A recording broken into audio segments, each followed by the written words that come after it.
শহর থেকে কিছুটা দূরে এক ছোট্ট গ্রাম ছিল, যেখানে রূপা ও মিনা দুই বোন তাদের মায়ের সাথে বাস করত। তাদের বাবা বেশ কিছুদিন আগেই মারা গিয়েছিলেন। মিনা ছিল খুব সাহসী। গ্রামের সকলেই রূপা ও মিনাকে খুব ভালোবাসতো। একদিন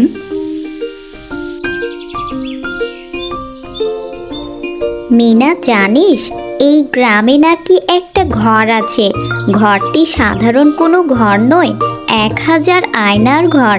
ঘরটি নাকি দূরে এক পাহাড়ের ভেতর অবস্থিত। তুই গিয়েছিলিস নাকি ঘরটির ভেতর? আমার ভয় করে, আমি যাব না। লোকে বলে ঘরে প্রবেশকারী যে কোনো ব্যক্তি নিজের সবচেয়ে সুন্দর রূপ দেখতে পায়। আবার কেউ কেউ বলে ঘরটি ভুতুড়ে এবং ভেতরে প্রবেশকারী কেউ আর বের হতে পারে না।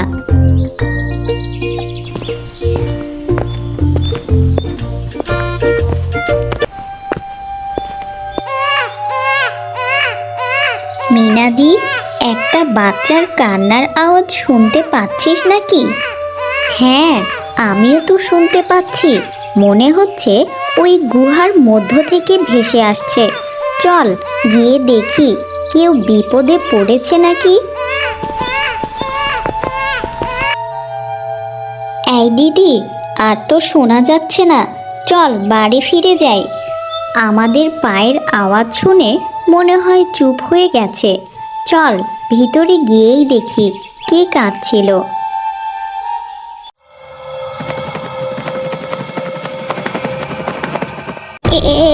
কি, এটা তো একটা ভূত। এই রাক্ষস ভূত তো আমাদের খেয়ে ফেলবে। আমাদেরকে তার ফাঁদে ফেলার জন্য বাচ্চার আওয়াজ করে কাঁদছিল। তুই একদম ঠিক বলেছিস। রূপা, চল জলদি পালাই। না, যেও না তোমরা। আমি তোমাদের কোনো ক্ষতি করব না। এটা একটা মায়াবী গুহা। তাছাড়াও আমি তো বাঁধা, তোমাদের খাবো কি করে? কিন্তু তুমি তো ভূত, তোমাকে এভাবে কে আটকে রেখেছে? তার আগে আমার এই শক্ত বাঁধনটি খুলে দাও। আমি কথা দিচ্ছি আমি তোমাদের কোনো ক্ষতি করব না। আসলে বহু বছর আগে আমাদের মহলে এক বিরাট উৎসবের আয়োজন হয়। সকল ভূতেদের জন্য নানা রকম খাবারের ব্যবস্থা করা হয়। এমন সময় কি সুস্বাদু খাবার রাখা আছে। আহ, কি সুন্দর মিষ্টি গন্ধ। কেউ তো নেই আশেপাশে। একটু চেখেই দেখি তো, বাকিটা রাখলেই হবে। সব তো আর খাবো না।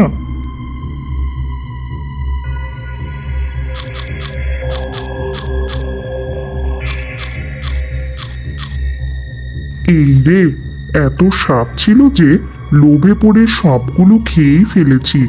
এখন তো পেতনি মা। কি লালু, তুই সব মিষ্টান্নগুলো একাই খেয়ে ফেললি? ওদিকে যে আর অতিথিরা অপেক্ষা করছে, এখন তাদেরকে কি দেব? তোর লোভের জন্য তোকে এমন শাস্তি দেব, তুই সারা জীবন মনে রাখবি।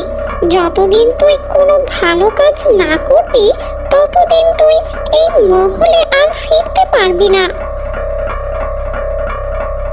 না পেতনি মা, এমনটা করবেন না।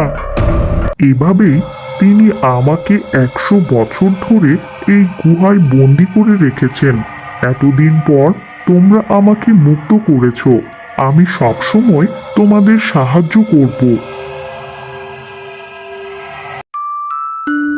এভাবেই লালু, রূপা ও মিনার বন্ধু হয়ে যায় আর তাদের সাথে তাদের বাড়ি চলে যায়। আজ থেকে তুমি এখানেই থাকবে। এই ঘরটিতে কেউ আসে না।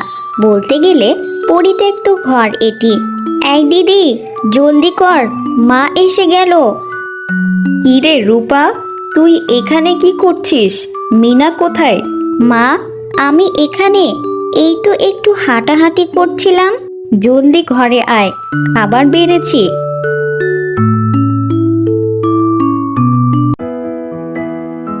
মিনা, কি ভাবছিস খাবার রেখে? আচ্ছা মা, আমাদের এই গ্রামে নাকি একটা 1000 আয়নার ঘর আছে। কই, তুমি তো আগে কোনো দিন বলনি সেটা সম্পর্কে। হ্যাঁ আছে, কিন্তু তুই জেনে কি করবি? ওখানে তোর কোনো কাজ নেই। লোকমুখে অনেক ভালো মন্দ কথা শুনেছি সেটি সম্পর্কে, তাই সেখান থেকে দূরে থাকাই ভালো। তোরা আবার যাসনি কিন্তু। কি এমন আছে সেই ঘরটিতে? আমার তো দেখতেই হবে। আবার কি ভাবতে শুরু করলি? খাবারটা যে ঠান্ডা হয়ে যাচ্ছে।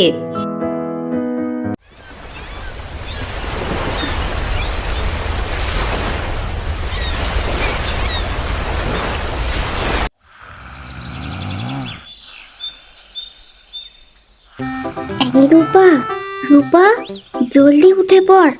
আর কত ঘুমোবি? রূপা, কি রে দিদি, ডাকছিস কেন? আসতে বল, মা উঠে যাবে যে। মা ঘুমিয়ে আছে। এই সুযোগে আমরা সেই 1000 আয়নার ঘরটি দেখতে যাব। কি এমন আছে সেই ঘরটিতে, দেখে আসি চল। কিন্তু মা তো যেতে নিষেধ করেছিলেন। ও কিচ্ছু হবে না, আমি তো আছি।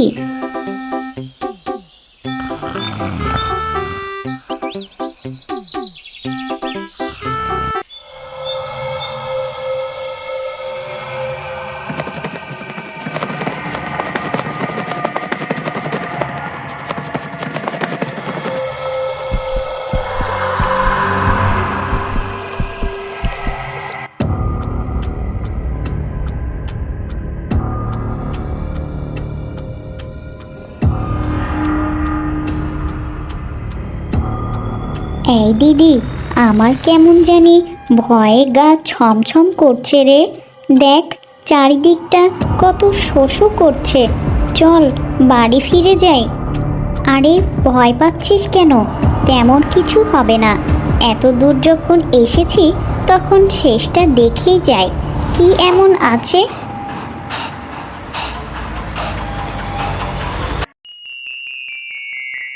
রূপা দেখ, আমাদের কত সুন্দর লাগছে দেখতে ওই আয়নাটিতে।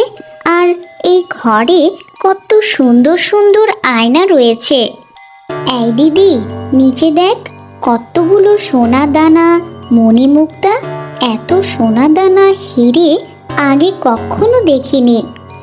চল কিছুটা সোনা দানা আমাদের সাথে করে নিয়ে যাব, আর ওই সুন্দর আয়নাটিকেও সাথে নেব। এ কি দিদি, আমাদের চোখ দুটো এমন ভয়ঙ্কর দেখাচ্ছে কেন? কারণ তোরা লোভী। লোভীরা এমনই দেখতে হয়। তোরা এসেছিস ঠিকই, কিন্তু আর যেতে পারবি না। লোভীরা ফিরে যেতে পারে না। এখানে লোভ মেটানো হয় এগুলো অলংকারের সাথে। কে কোথায় আছো? দরজা খুলে দাও, আমরা বাড়ি যাব। দরজা খোলো, ভূতগুলো এদিকেই আসছে। দরজা খোলো, তারা আমাদের মেরে ফেলবে। দিদি, কিছু একটা কর দিদি, ভূতগুলো চলে আসবে। দরজা খোলো, দরজা খোলো। তোমরা ভয় পেও না, আমি লালু চলে এসেছি, তোমাদের বের করে ফেলবো। তোমরা কেন ওই ঘরে গিয়েছো? তোমাদের মা তো যেতে নিষেধ করেছিল। আজ আমি বলে তোমাদের বের করতে পেরেছি, তা না হলে আজ অবধি কেউ বের হতে পারেনি। তুমি যদি সঠিক সময়ে আমাদের না বের করতে, তাহলে আমরা হয়তো আজ মারাই যেতাম। শুরুতে সব ঠিকই ছিল, কিন্তু আমরা যখন ওই আয়না আর অলংকারের দিকে নজর দিয়েছিলাম, তখনই আমাদের চেহারাগুলো ভয়ঙ্কর হয়ে যায়। ওই ঘরটি তোমাদের সৌন্দর্যকে দেখাতে পারে, কিন্তু তোমাদের আত্মার সৌন্দর্য নয়। লোভ ও অহংকার তোমাদের সৌন্দর্যকে বিকৃত করে ফেলতে পারে। আমাদের বড্ড ভুল হয়ে গেছে। মার কথা যদি শুনতাম তাহলে কখনো এমন হতো না, আর কখনো ওই 1000 আয়নার ঘরের দিকে যাব না।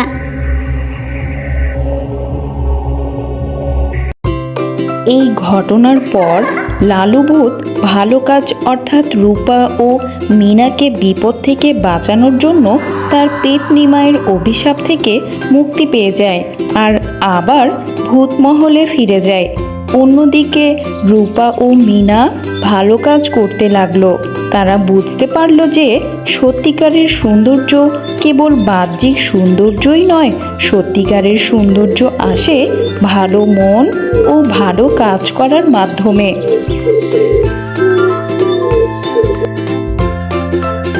ভিডিওটি ভালো লাগলে সাবস্ক্রাইব করে সাথেই থাকুন।